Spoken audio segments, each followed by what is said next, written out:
ನಮಸ್ಕಾರ ಎಲ್ಲರಿಗೂ. ಜೈ ಶ್ರೀರಾಮ್. ಇವತ್ತು ನಾವು ಒತ್ತಕ್ಷರಗಳು ಅಥವಾ ಸಂಯುಕ್ತಾಕ್ಷರಗಳ ಬಗ್ಗೆ ಅಭ್ಯಾಸವನ್ನು ಮಾಡೋಣ. ಬನ್ನಿ ಹಾಗಾದರೆ. ಒತ್ತಕ್ಷರಗಳು ಅಥವಾ ಸಂಯುಕ್ತಾಕ್ಷರಗಳು ವ್ಯಂಜನ ಅಕ್ಷರಗಳಿಗೆ ವ್ಯಂಜನಾಕ್ಷರವನ್ನು ಸೇರಿಸಿ ಬರೆಯುವ ಕ್ರಮವನ್ನು ಒತ್ತಕ್ಷರವೆಂದು ಅಥವಾ ಸಂಯುಕ್ತಾಕ್ಷರವೆಂದು ಕರೆಯುತ್ತಾರೆ. ನೋಡ್ರಿ, ಇವು ವ್ಯಂಜನ ಅಕ್ಷರಗಳು. ಇದಕ್ಕೆ ಅದರದೇ ಆದ ವ್ಯಂಜನಾಕ್ಷರಗಳಿವೆ. ಅವುಗಳನ್ನು ಸೇರಿಸಿ ಬರೆಯುವ ಕ್ರಮವನ್ನು ಒತ್ತಕ್ಷರ ಅಂತ ಕರಿತೀವಿ. ನೋಡ್ರಿ, ಈ ಥರ ಒಂದೊಂದು ವ್ಯಂಜನಕ್ಕೆ ಅದರದೇ ಆದ ವ್ಯಂಜನಾಕ್ಷರವನ್ನು ಸೇರಿಸಿ ಬರಿತೀವಿ. ನೋಡ್ರಿ, ಈ ಥರ ಕ ಇಂದ ಳವರೆಗೆ ನಾವು ಬರಿತೀವಿ. ಈಗ ಇದರಲ್ಲಿ ಯಾವ್ಯಾವ ಪ್ರಕಾರ ಇದ್ದಾವೆ ಅಂತಂದು ನೋಡೋಣ. ಸಂಪೂರ್ಣವಾಗಿ ಬರೆಯುವ ಒತ್ತಕ್ಷರಗಳು ಅಂದರೆ ನಾವು ಯಾವ ರೀತಿ ವ್ಯಂಜನ ಬರೆಯುತ್ತೇವೋ ಅದೇ ರೀತಿ ಒತ್ತಕ್ಷರ ಬರೆಯುವುದಕ್ಕೆ ಸಂಪೂರ್ಣ ಒತ್ತಕ್ಷರ ಎನ್ನುತ್ತಾರೆ. ಇಲ್ಲಿ ನೋಡಿ, ಕ ಅದರದೇ ಆದ ಖ ಅಂತಂದು ಅದೇ ರೀತಿ ನಾವು ಒತ್ತಕ್ಷರನ ಬರೆದೀವಿ.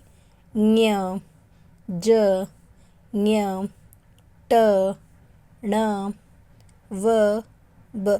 ನೋಡ್ರಿ, ಮ್ಯಾಲಿಂದು ಅದೇ ರೀತಿ ವ್ಯಂಜನದ, ಅದಕ್ಕೆ ಅದರ ಒತ್ತಕ್ಷರನೂ ಅದೇ ರೀತಿಯಾಗಿ ಬಂದದ. ಇದಕ್ಕೆ ನಾವು ಸಂಪೂರ್ಣವಾಗಿ ಬರೆಯುವ ಒತ್ತಕ್ಷರ ಅಂತ ಕರಿತೀವಿ.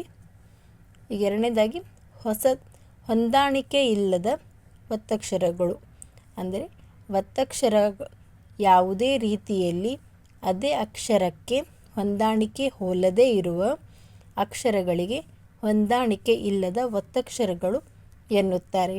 ಅಂದರೆ ತಕ್, ನ, ಮ, ಯ, ರ, ಲ. ಇದು ವ್ಯಂಜನ ಬೇರೆ ಇದೆ ಮತ್ತು ಅದರ ಒತ್ತಕ್ಷರ ಬೇರೆ ರೀತಿಯಾಗಿದೆ. ಇವೆರಡಕ್ಕೂ ಹೊಂದಾಣಿಕೆ ಅಲ್ಲ. ಅದಕ್ಕೆ ನಾವು ಇದನ್ನು ಹೊಂದಾಣಿಕೆ ಇಲ್ಲದ ಒತ್ತಕ್ಷರಗಳು ಅಂತಂದು ಕರಿತೀವಿ. ಈಗ ಮೂರನೇದಾಗಿ ತಲೆಕಟ್ಟಿನ ಸಹಾಯವಿಲ್ಲದೆ ಬರೆಯುವ ಒತ್ತಕ್ಷರಗಳು ಅಂದರೆ ಗುಣಿತಾಕ್ಷರಗಳಲ್ಲಿ ಬರೆಯುವ ತಲೆಕಟ್ಟಿನ ಸಹಾಯವಿಲ್ಲದೆ ಬರೆಯುವ ಅಕ್ಷರಗಳು. ನೋಡ್ರಿ, ಈ ಥರ ಅರ್ಧ, ಹೀಗೆ ಪೂರ್ಣ ಕ ಇದೆಯಲ್ಲ ಆ ರೀತಿ ಪೂರ್ಣವಾಗಿ ಬರೋದಿಲ್ಲ. ಅಂದರೆ ಈ ಥರ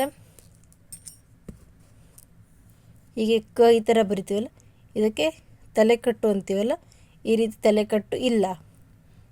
ಅರ್ಧ ಇದೆಲ್ಲ ಆ ರೀತಿಯಾಗಿ ಬರೆಯುವುದು ತಲೆಕಟ್ಟಿನ ಸಹಾಯವಿಲ್ಲದೆ ಬರೆಯುವ ಒತ್ತಕ್ಷರ ಅಂತಾರೆ. ನೋಡ್ರಿ, ಕ, ಗ, ಘ, ಚ, ಛ, ಝ, ಟ, ಡ, ಢ, ಧ, ದ, ಧ, ಪ, ಫ, ಭ, ಶ, ಶ, ಸ, ಹ, ಳ.